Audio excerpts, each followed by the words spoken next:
একদিন এক মহান রাজ্যে, যেখানে চারপাশে উঁচু পাহাড় আর ঘন জঙ্গল ছিল, সেখানে একজন রাজা বাস করতেন।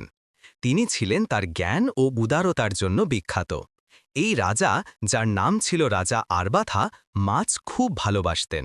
তিনি এতটাই মাছ পছন্দ করতেন যে প্রতি সপ্তাহে একটি দিন নির্দিষ্ট করতেন বিভিন্ন ধরনের মাছের স্বাদ নেওয়ার জন্য। এই মাছগুলো নাবিক ও জেলেরা দূর দূরান্তের সমুদ্র আর নদী থেকে নিয়ে আসত। তিনি তার প্রাসাদের উঁচু বারান্দায় বসে থাকতেন, যেখানে ফুলের রঙে সাজানো ছিল, আর সূর্যাস্তের সময় সমুদ্রের উপর সোনালি রোদের প্রতিফলন দেখে আনন্দ পেতেন। এক সকালে যখন রাজা তার স্বাভাবিক দিন শুরু করতে প্রস্তুত হচ্ছিলেন, তখন প্রাসাদে এলো এক তরুণ জেলে। সে ছিল শীর্ণকায়, কিন্তু তার চোখে ছিল জ্ঞান ও বিচক্ষণতার দীপ্তি। এই জেলের নাম ছিল সামের। সে জানত রাজার মাছের প্রতি ভালোবাসার কথা। তাই সে ঠিক করল এমন একটি বড় মাছ ধরবে, যা সাধারণ জালে ধরা মাছের মতো নয়। সামের সেই রাতে ভোরের আগে উঠে পড়ল, তার জাল আর পুরনো কাঠের নৌকা নিয়ে সমুদ্রের দিকে রওনা দিল। বাতাস ছিল ঠান্ডা আর ঢেউ ছিল প্রচণ্ড, কিন্তু সামের দৃঢ় প্রতিজ্ঞ ছিল রাজার জন্য উপযুক্ত একটি উপহার ধরতে।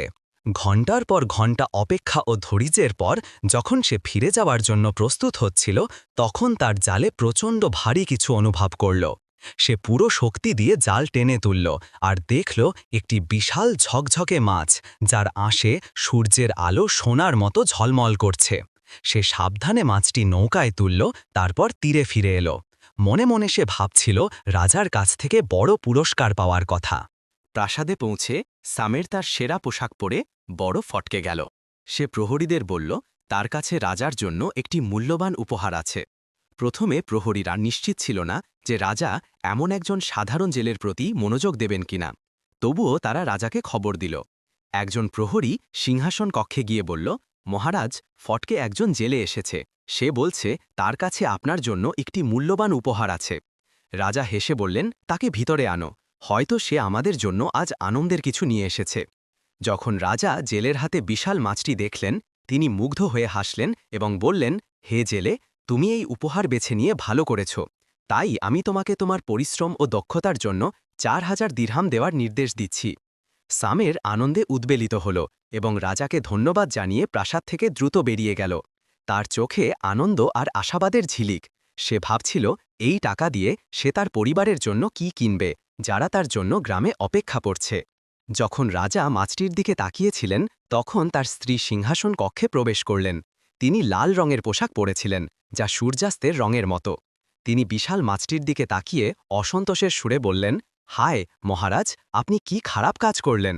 রাজা অবাক হয়ে বললেন, কেন এমন বলছো? তুমি কি দেখনি এই মাছটি কত সুন্দর?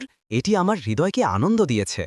রাজার স্ত্রী শান্তভাবে তাকিয়ে বললেন, মহারাজ, আপনি যদি এরপর আপনার কোনো অনুচরকে এত টাকা দেন, তারা বলবে রাজা আমাকে জেলের মতোই উপহার দিয়েছেন।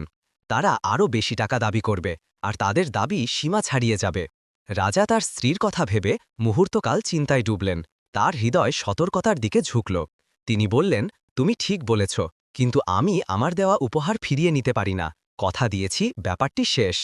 রাজার স্ত্রী তার কাঁধে হাত রেখে বললেন, মহারাজ, আপনার মর্যাদার জন্য উপযুক্ত ব্যবস্থা আমি জানি।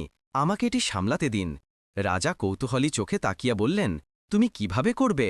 রাজার স্ত্রী হেসে বললেন, আপনি জেলেকে ডেকে জিজ্ঞাসা করবেন এই মাছটি পুরুষ না মহিলা।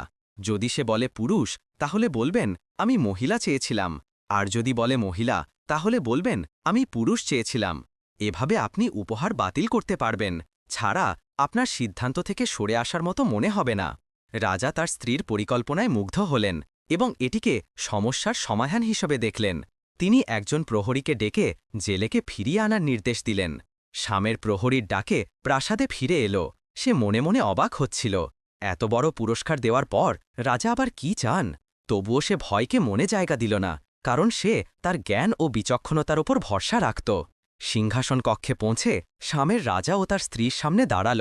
রাজা গম্ভীর দৃষ্টিতে বললেন, হে জেলে, তোমাকে ছাড়ার আগে আমার একটি প্রশ্ন আছে। সামের অবাক হলেও নিজেকে সামলে বলল, বলুন মহারাজ, আমি আপনার সেবায় আছি। রাজা দীর্ঘশ্বাস ফেলে বললেন, বলো, তুমি যে মাছটি এনেছ সেটি পুরুষ না মহিলা? রাজা তার স্ত্রীর দিকে তাকালেন, যেন নিশ্চিত যে জেলে বিভ্রান্ত হবে। শামের তার বিচক্ষণতায় বুঝল রাজা কি চাইছেন। এক মুহূর্তের মধ্যে সে বলল, মহারাজ, এই মাছটি উভয় লিঙ্গ, এটি পুরুষও নয়, মহিলাও নয়, বরং উভয় গুণের সমন্বয়। রাজা ও তার স্ত্রী জেলের বুদ্ধিমত্তায় হতবাক হলেন।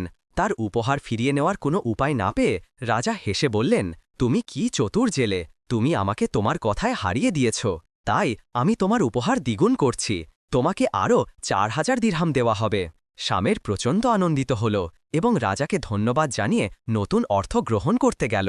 তার বস্তায় এখন 8000 দিরহাম ছিল, আর তার হৃদয় জয়ের আনন্দে ভরে গেল। নতুন অর্থ গ্রহণের পর শামের তার ভারী বস্তা কাঁধে নিয়ে প্রাসাদ থেকে বের হচ্ছিল। সে ভাবছিল এই সম্পদ দিয়ে তার জীবন কিভাবে বদলে যাবে, তার পরিবারের জন্য কি কিনবে। কিন্তু প্রাসাদের উঠানে হাঁটার সময় তার বস্তা থেকে একটি দিরহাম পড়ে গেল এবং পাথরের মাঝে গড়িয়ে গেল। শামের দাঁড়িয়ে গেল, বস্তা কাঁধ থেকে নামিয়ে সেই দিরহামটি তুলে নিল। এই মুহূর্তে রাজা ও তার স্ত্রী প্রাসাদের জানালা থেকে তাকে দেখছিলেন। রাজার স্ত্রী শামেরের দিকে ইশারা করে গর্বের সাথে বললেন, দেখেছেন মহারাজ, কি নীচ মনের মানুষ, হাজার হাজার দিরহাম ভর্তি বস্তা ফেলে একটি দিরহাম তুলতে ঝুঁকছে। এটা কি প্রাসাদের কোনো চাকরের জন্য ছেড়ে দেওয়া উচিত ছিল না? রাজা তার স্ত্রীর কথায় ক্রুদ্ধ হলেন এবং মনে করলেন তিনি ঠিক বলেছেন। তিনি একজন প্রহরীকে ডেকে বললেন, ওই জেলেকে ফিরিয়ে আনো। শামের জানত না কি অপেক্ষা করছে, কিন্তু সে আবার সিংহাসন কক্ষে ফিরল। তার মনে কিছুটা উদ্বেগ ছিল। সে যখন রাজা ও তার স্ত্রীর সামনে দাঁড়ালো, তখন রাজার চোখে ক্রোধ দেখল। রাজা উচ্চ স্বরে বললেন, হে নীচ মনের মানুষ, তুমি কিভাবে উদার হতে পারো না? হাজার হাজার দিরহাম ভর্তি বস্তা ফেলে একটি দিরহাম তুললে।